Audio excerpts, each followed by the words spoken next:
Hi guys, तो आज की वीडियो बहुत ज्यादा इंपॉर्टेंट होने वाली है because I am gonna be telling you English की स्ट्रैटेजी की how you can score 100 on 100 in your class 12th English board exam. अब मैं एक पहली बात तो तुम्हें बता दूं कि इंग्लिश बहुत ज्यादा इंपॉर्टेंट है बिकॉज जब तुम्हारी ओवरऑल क्लास 12th की परसेंटेज काउंट हो रही होगी ना, तो तुम्हारी इंग्लिश प्लस बेस्ट 4 सब्जेक्ट्स की काउंट होती है। तो इंग्लिश 100% ऐड होगा ही होगा। अगर तुम्हारे पास कोई और लैंग्वेज हिंदी वगैरह नहीं है तो तुम्हारे इंग्लिश के मार्क्स 100% काउंट होते हैं, फिर बाकी के 4 होते हैं। तुम चाहे बाकी सब्जेक्ट्स में 95 प्लस ला रहे हो, 90 प्लस ला रहे हो, बट अगर इंग्लिश में नहीं ले पाए तो देखो बहुत ज्यादा प्रॉब्लम हो जाएगी, तुम्हारी परसेंटेज ओवरऑल बहुत ज्यादा डाउन हो जाएगी। ठीक है, इसलिए इंग्लिश को ना लाइटली मत लो। पूरे साल तुमने लाइटली लिया उसको और अब तुम सोच रहे हो कि चल ठीक है, चैप्टर्स वगैरह पता है मुझे, समरी वगैरह पता है, हाँ मुझे पता है लेटर का फॉर्मेट क्या है, but you have to solve questions. आज की वीडियो में मैं तुम्हें सारी टिप्स एंड ट्रिक्स बताने वाली हूँ कि कैसे तुम लोग भी 100 on 100 ला सकते हो। यस, इजी है, आसान है, लोगों के आते हैं, और अगर 100 नहीं तो 95 प्लस तो तुम्हारे बड़े प्यार से आ जाएंगे। ठीक है, इसलिए इस वीडियो को एंड तक जरूर देखना, बहुत ज्यादा हेल्पफुल होने वाली है। सब्सक्राइब करो, लेट्स गेट स्टार्टेड। पहले जान लेते हैं इंग्लिश का पैटर्न कैसे रहने वाला है। तो तुम्हारे पास 3 टाइप के क्वेश्चंस आते हैं। पहला आपका रीडिंग कॉम्प्रिहेंशन।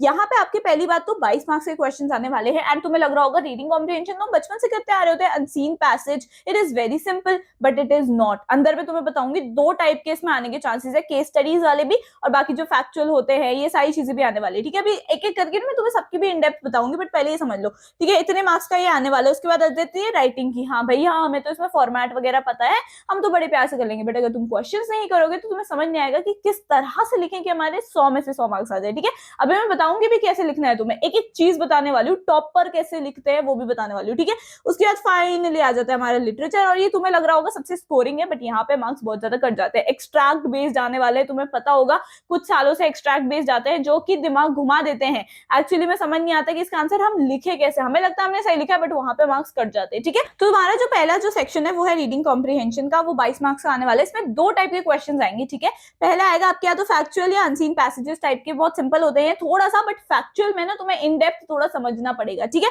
दूसरे आ जाते हैं केस स्टडी बेस्ड। यहाँ पे बच्चे एक्चुअली में कंफ्यूज हो जाते हैं। दूसरी बात, यहाँ पे चलो ठीक है, रीडिंग कॉम्प्रिहेंशन है, तुमने सब कुछ समझ लिया, यहाँ पे नॉट जस्ट एमसीक्यूज, आपके शॉर्ट आंसर्स भी आने वाले हैं इस बार। जी हाँ, आपको हो सकता है बोल दिया जाए कि इसके बीच में ये बता दो इसका क्या मतलब रहा होगा, जो ये लिखा हुआ है क्या है क्या नहीं है।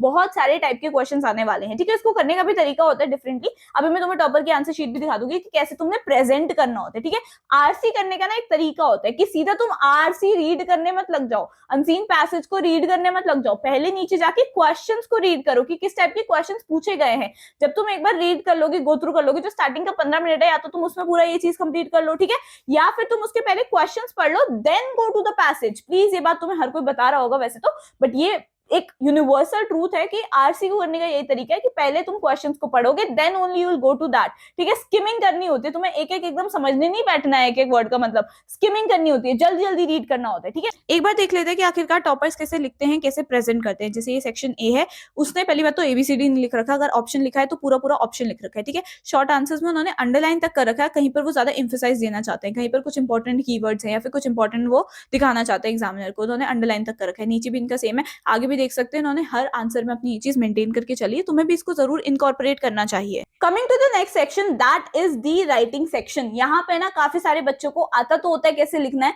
बट वो अच्छी वोकैबुलरी यूज नहीं कर पाते, या फिर वो सही से प्रेजेंट नहीं कर पाते कि उनके 1 आधा 2 इतने मार्क्स कट जाते। ठीक है, बट एज आई सेड, हमें या तो 100 में से 100 लाने या एटलीस्ट 95 प्लस लेके आने हैं। ठीक है, तो हम यहाँ पे ऐसी मिस्टेक्स नहीं कर सकते, तुम्हें ऑलरेडी पता है। देखो, सीबीएसई का सैम्पल पेपर मैंने रिव्यू करा है, then only I am making this. ठीक है, तो तुम ट्रस्ट कर सकते हो इस चीज में।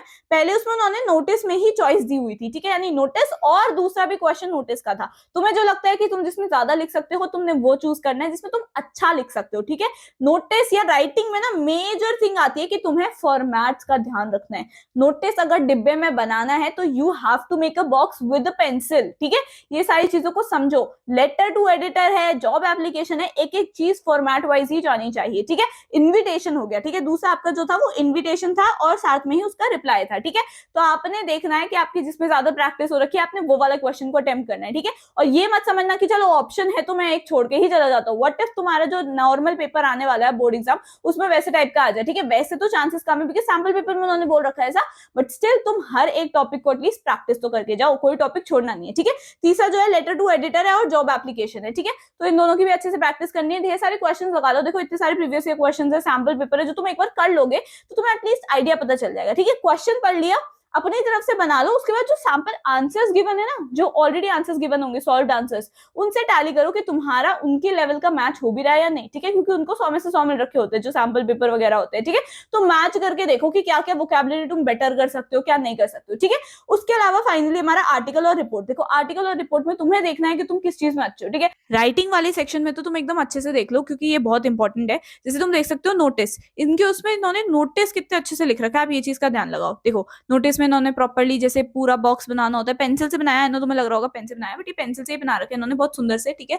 यहाँ पे सारी इवेंट डिटेल्स है, जो भी इंपॉर्टेंट इनको हाईलाइट करनी थी ना नोटिस में, इन्होंने वो अंडरलाइन तक कर रखी है, ठीक है। तो तुम्हारे को भी ऐसे ही लिख के आना है, पेंसिल से बॉक्स जरूर बना के आना है। और देखो इनकी एक गलती नहीं दिख रही यार पूरे में, ठीक है। आगे बढ़ते हैं, तो ये इन्विटेशन था इनका, इन्विटेशन भी इन्होंने पूरा अच्छे से लिख रखा है, सारी चीजें, एक भी गलती यहाँ पे भी नहीं है। तो तुम्हें ध्यान रखना है कि तुम जो भी लिख रहे हो वो गलत ना लिखो, एकदम सोच समझ के लिखना है पूरा अच्छे से, ठीक है। कितना सुंदर लग रहा है, प्रेजेंटेबल। इन्होंने ना ब्लैक पेन यूज किया, ना ही कुछ ज्यादा एक्सट्रीम कर रखा है, but it is looking very pretty, ठीक है। आगे बढ़ते हैं, तो यहाँ पे देखो ये है आपका लेटर, ठीक है, कि एप्लीकेशन के लिए जैसे जॉब के लिए अप्लाई करते हैं वो वाला लेटर है, ठीक है।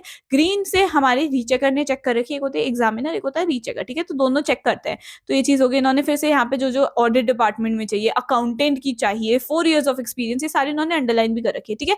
प्लीज देखना कि फॉर्मेट आप ध्यान से अच्छे से लिख के आओ, ठीक है। बायोडेटा जैसे है, ये सारी चीजें उन्होंने मेंशन कर रखी है, ठीक है। उसके अलावा आ जाती है हमारी फाइनली बारी रिपोर्ट की। आर्टिकल रिपोर्ट में से आप जो कंफर्टेबल हो वो कर सकते हो। इन्होंने रिपोर्ट करा है, इन्होंने सारी चीजें लिख रखी है, यहाँ पे डेट वगैरह भी मेंशन कर रखी है, जो जो इंपॉर्टेंट चीजें हुई है, इवेंट्स हुए हैं, उन्होंने अंडरलाइन कर रखी है। तो this is how you have to present your exam. I hope तुम्हें समझ आ रहा होगा, क्योंकि मैं हर एक सेक्शन का बताने के बाद कि इस सेक्शन में ये चीजें हैं, ऐसे ऐसे टिप्स एंड ट्रिक्स हो सकती है, मैं टॉपर्स की आंसर शीट भी दिखा रही हूँ ताकि तुम्हें पेपर प्रेजेंटेशन भी पता चल जाए। मतलब मैं हर एक एस्पेक्ट को लेके चल रही हूँ, ठीक है। तो प्लीज इस वीडियो को अभी के अभी लाइक कर दो, share it with your friends, follow me on Instagram. अब आ जाती है हमारी सबसे important, that is literature, because ये हमारे 40 मार्क्स का, ठीक है। एंड इसमें स्कोरिंग बड़े पैसे स्कोरिंग कर सकते हो, ठीक है। And this is very very important. मैंने सामने 2 स्टार भी बनाए हैं, ठीक है। अपार्ट फ्रॉम दैट, सबसे पहले तुम्हारे में आएंगे एक्सट्रैक्ट वाले क्वेश्चंस। देखो हमारे टाइम से शुरू हुआ था ये बेसिकली, जब एक्सट्रैक्ट वाले क्वेश्चंस आने लगे थे, ठीक है। सारे एक्सपेरिमेंट हम पे हुए, but any which ways extract वाले क्वेश्चंस में क्या होगा कि किसी पोएम का कोई पैराग्राफ दे दिया, ठीक है, या फिर किसी बड़े से जो भी चैप्टर है आपके, उसकी कोई लाइन दे दी या 2-4 पैराग्राफ दे दिए, ठीक है।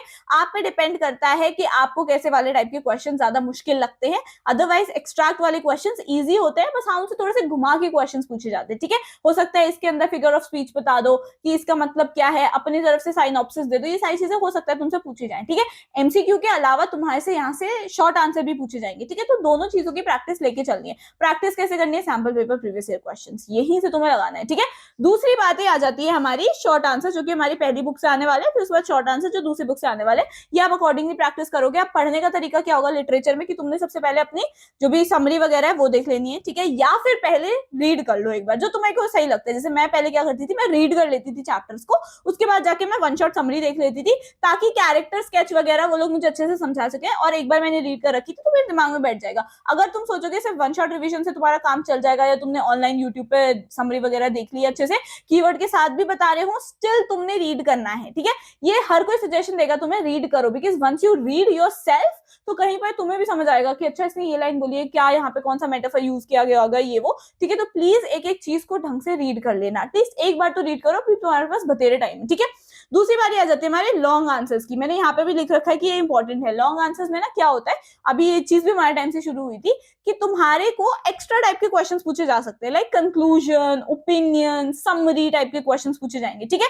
ऐसा हुआ था हमारे टाइम में, आया था कि अगर इसके और इसके बीच में 2 जनों के बीच में कॉन्वर्सेशन करा दी जाएगी, तो अलग अलग चैप्टर के थे भाई, एक चैप्टर कोई और था, एक चैप्टर कोई और था, उन दोनों के कैरेक्टर्स की आपस में अगर कॉन्वर्सेशन होती है इन फ्यूचर, तो तुम्हें क्या लगता है किस टाइप की कॉन्वर्सेशन होगी? ये क्वेश्चन पहली बार हमारे पेपर में आया था और हम ऐसे थे कि ये कैसे टाइप का क्वेश्चन आया हुआ है, ठीक है। तो तुम्हें अभी से प्रैक्टिस करके लेके चलनी है, तुम्हें तो सारी चीजें ऑलरेडी पता है। Finally it's time for literature, and यहाँ पे उन्होंने फिर से सेक्शन सी लिख रखा है। अंडरलाइन देखो कितने अच्छे से ये सारी चीजें भी करेंगे, ठीक है। ये पहली बात तो एमसीक्यू है, यहाँ पे अच्छे से उन्होंने लिख रखा है। अंडरलाइन देखो, द बर्ड्स वर चिर्पिंग, उसके बाद इन्होंने पूरी अच्छी चीज कर रखी है। यहाँ पे भी जो जो इंपॉर्टेंट है इन्होंने अंडरलाइन कर रखा है। और अगर गलती हो ना, देखो इट इज ह्यूमनली पॉसिबल, तुम गलती करो, तो इन्होंने देखो कितने प्यार से कट कर रखा है, ऐसे बस प्यार से कर दिया है, ठीक है। उसके बाद जो नेक्स्ट है उन्होंने ऐसे मेंशन कर रखा है, तुम अपने अकॉर्डिंग लिखोगे। प्लीज वर्ड लिमिट पर स्टिक करना, ज्यादा मत लिख के आना, ठीक है। अब मैं एक बार आपको लॉन्ग वाला दिखा दूं, ये वही वाले हैं जैसे डैनी वाला इन्होंने पूरा अच्छे से दिखा रखा है।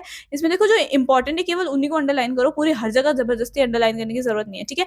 आगे बढ़ते हैं तो यहाँ पे तुम देख सकते हो ये जो फिजिकली वाला, हाँ, on the face of it, ये इनका उसी टाइप का क्वेश्चन है जो मैं कह रही थी ना, कैसे आएगा तुम्हारा ओपिनियन पूछने के लिए। तो यहाँ पे डेरी, ये वाला चीज आप देख सकते हो, इसमें पूरा अच्छे से इन्होंने एक्सप्लेन कर रखा है, ठीक है। एंड मेक श्योर कि तुम वर्ड लिमिट पे स्टिक करो। I am saying this again and again because it is very important.